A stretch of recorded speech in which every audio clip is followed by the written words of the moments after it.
گھر سے وضو کر کے مسجد کے لیے جانا چھوٹا عمل ہے، آسان ہے، چھوٹا نہیں ہے۔ اللہ کے نبی صلی اللہ علیہ وسلم فرماتے ہیں من خارج من، سنیے اس کو، حدیث کو، کتنا کتنا بڑا اجر آدمی کھوتا رہتا ہے زندگی بھر، لیکن اس کو معلوم ہی نہیں رہتا ہے کہ وہ کیا کھو رہا۔ من خرج من بیتہ متطہرا الی صلاۃ مکتوبہ، جو آدمی اپنے گھر سے نکلے وضو کر کے فرض نماز کے لیے، کیا ہونے والا اس کے لیے؟ فَأَجْرُهُ كَأَجْرِ الْحَاجِّ الْمُحْرِمِ، اس کا اجر ایسا ہے جیسے احرام باندھ کے آدمی حج کو جاتا ہے۔ زندگی نکل گئی، ایک آدمی گھر سے وضو کر کے مسجد جاتا ہے فرض نماز کے لیے، اس کا اجر ایسا ہے جیسے احرام باندھ کے حج کے لیے کوئی جا رہا ہو، نے روایت کیا ہے۔ اور صحیح الترغیب میں شیخ الالبانی کہتے ہیں کہ حدیث حسن درجے کی ہے، حدیث نمبر 320 پر ہے۔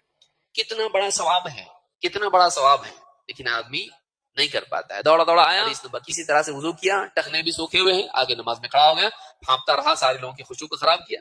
سکون سے گھر میں وضو کریں، وضو سے پہلے مسواک بھی کر لیا، پھر ایک ہی قدم چل کے مسجد کے لیے آیا، اور مسجد میں سکون سے پہلے آیا، اذان پہ آیا، کم از کم اذان کے ساتھ بعد میں آیا، جو بھی سنن تھی پڑھی، اس کے بعد میں نماز میں شریک ہوا، سکون سے نماز پڑھا۔ کتنا بڑا ثواب لے کے جا رہا ہوں، اس کا آنا ہی حاجی کی طرح ثواب ملتا ہے اس کو۔ کوئی آدمی کہے گا اتنا بڑا ثواب ایسا تھوڑی ملتا، حج اتنا پیسہ خرچہ کر کے جاتے۔ امام ابن رجب رحمہ اللہ فرماتے ہیں اس طرح کی جتنی حدیثیں ہیں ان میں یاد یہ رکھنا چاہیے کہ جو اس کو مل رہا ہے وہ کتنے حج مل رہے ہیں؟ کتنے؟ ایک۔ لیکن جو حج کر رہا ہے اس کی گنتی کہاں سے شروع ہوتی؟ 10 سے۔ دونوں برابر ہو سکتے ہیں؟ بعض لوگ بولتے کہ وہ یہ کیوں ہے نا، حج کو نہیں جاؤں گا، میں وضو کر کے آتا رہوں گا زندگی بھر۔ نہیں، اولا تو یہ کہ جس پر فرض ہے اس کا ثابت نہیں ہوگا اس سے۔